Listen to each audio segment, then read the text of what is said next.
Hello and welcome to this session. We have with us Raj Mariwala of the Mariwala Health Initiative. Raj, welcome. Thank you so much for having me. It's a pleasure. Raj, you are an heiress in your own right. You know, you could have chosen to be a part of Marico and lead a division, lead the company, do whatever you want. What made you give up that easy path about 5 or 6 years ago and to start on a journey for promoting mental health, which honestly wasn't really a thing 6 years ago, right? Today it has become far more cooler to talk about. But what made you do this? So, I've actually always been interested in mental health. I took classes at the bachelor's level. A little later on in life, I took a few diploma courses around art and mental health. And for myself as a person, I have always been convinced that going to a therapist is a good idea. Just as I would say, for example, book a servicing appointment for my car. In the same way, I do believe that it's important to talk to someone else, and that in which case it's a professional. Now, for mental health, especially apart from my passion, I also think that mental health touches all aspects of our life. And that's why I wanted to focus on mental health, because it's also invisible. Despite it touching all aspects of our life, we know that it touches children's lives. How many children do we know who face pressure in school over performance? How many young persons do we know who face job related or career related pressures? We know parents who face issues in either caregiving for their parents or taking care of their children. We obviously know people at all stages of their life who require mental health support, and yet it's something that we don't talk about. So that's why I decided to look at mental health. And when I did a little research, something convinced me even further. All the mental health experts I spoke to said, don't use the word mental health, it's a very negative word. So I said, wow, this is just amazing. I want to start an initiative. And here are all of these people who work in mental health, and they're saying, don't call the name anything to do with mental health. And so it just showed the degree of invisibilization and the degree of prejudice. And that's why I decided to work on this, simply because one, my personal passion.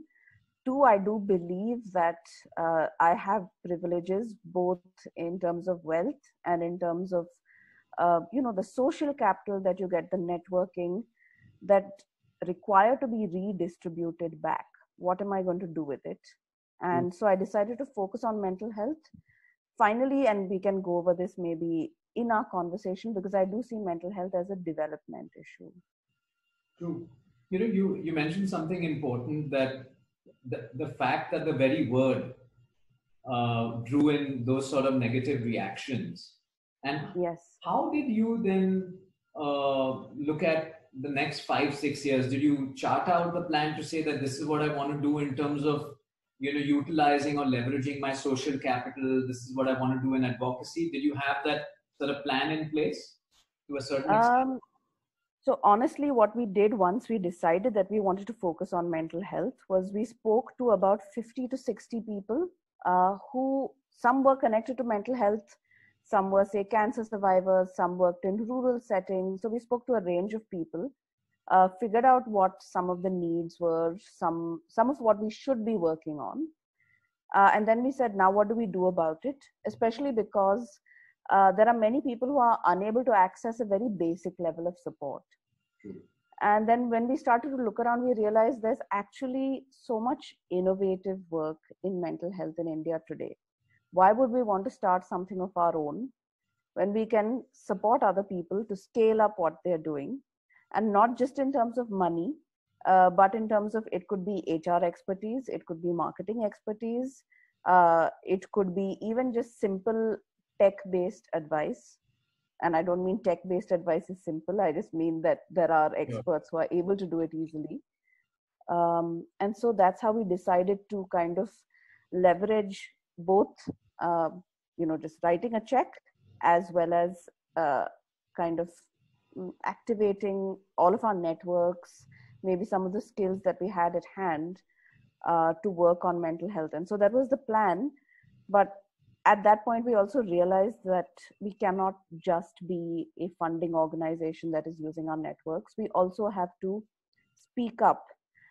It matters what you're saying, and it matters who says it, unfortunately. True. So one does need to step up to the plate and say that it's very important to look at a user-centric focus in mental health. And if we are to be entirely honest, there have been many abuses in, say, mental health institutions. Human Rights Watch published a report where the practice of shackling still goes on, that is chaining people. True. Goes on in many parts of the world. Now, this is stemming from a lack of not keeping the user at the center, True. not upholding the rights of the patient. So there are some issues that need to be spoken about, and it's important to speak about those. So we also decided to look at doing some more advocacy around it. What are some of the key sort of projects or platforms which you think corporates can actually leverage that you have been able to deliver and work upon? Well, I would say, first of all, I think it's very important to look in your own house, right?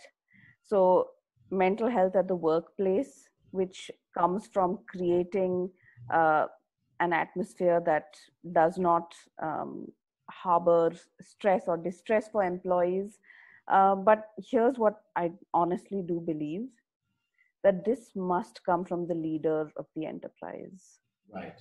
If the leader of the enterprise is unwilling to make herself or himself, upfront, be vulnerable upfront, say that mental health is important, and yes, someone like me will also need support, I don't see that much of a change going down. So I do, and we have published a report on the mental health of entrepreneurs, which had some very interesting findings. So that's one thing, mental health at the workplace. But the other thing is, there are so many different ways in which we can center mental health in whatever we do. As I was telling you, I do believe mental health is a development issue. Now, in what ways is it a development issue? All of us know, whether it's CSR or whether it's through whatever we read, most people will know about what the world is working on, which is something called the Sustainable Development Goals, the SDGs. Now, mental health actually touches 10 of those, yet it's not explicitly mentioned anywhere. Mental health touches no poverty. It touches good health and well-being, obviously. It touches quality education. It touches gender equality. It touches decent work and economic growth. It touches peace and justice. So I would say one really easy way to incorporate mental health into any of the activities you are doing as corporates is to put in mental health in your programs. Now, for example, 42% of children in a recent study of Indian schools said that they were teased, insulted, bullied, physically harassed. That's a mental health issue. Because guess what? Alongside this, what if I tell you 1 out of 4 children aged 13 to 15 struggles with mental health issues like depression? Sure. The other piece of fact is that 50% of all mental illnesses begin by the age of 14. So if you are doing CSR in education, which there is a lot of CSR in education, think about putting in a mental health aspect to your program. If anything, I believe that putting in a mental health facet to your program actually makes your programs or your development work more effective. Similarly, so for actual physical health, people with severe mental health issues die on average 15 to 20 years earlier than people who don't have mental health issues. And that's due to physical disease, because they're just not counted, they're invisibilized. True. So in fact, people with high mental illness have a 2 to 4 times higher incidence of dying from physical disease. That's just because, again, you're not counted.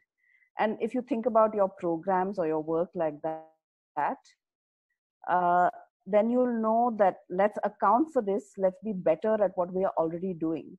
So the good thing about mental health is it's very easy to incorporate into what you're already doing.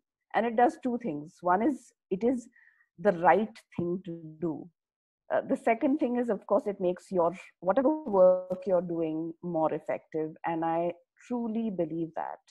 And the final thing is there are many, many organizations who do excellent work in mental health in India. The sad thing is that there are hardly any Indian funders, any Indian CSR, any Indian philanthropists who are funding mental health. Why is that? And so I would urge you to look. There are some wonderful programs that work in all parts of the country, that much I can assure you, that do excellent work with the communities and while being part of the communities they work in. Right. No, I think that's a really important point that, whether we like it or not, it is sometimes the so-called wisdom of the crowds or the horde mentality which will drive CSR money towards certain causes, and it's not bad. I mean, it's just the nature of the, game, if we can say. And it's good that someone like you is, being a trailblazer to divert some of that attention towards the important area of mental health.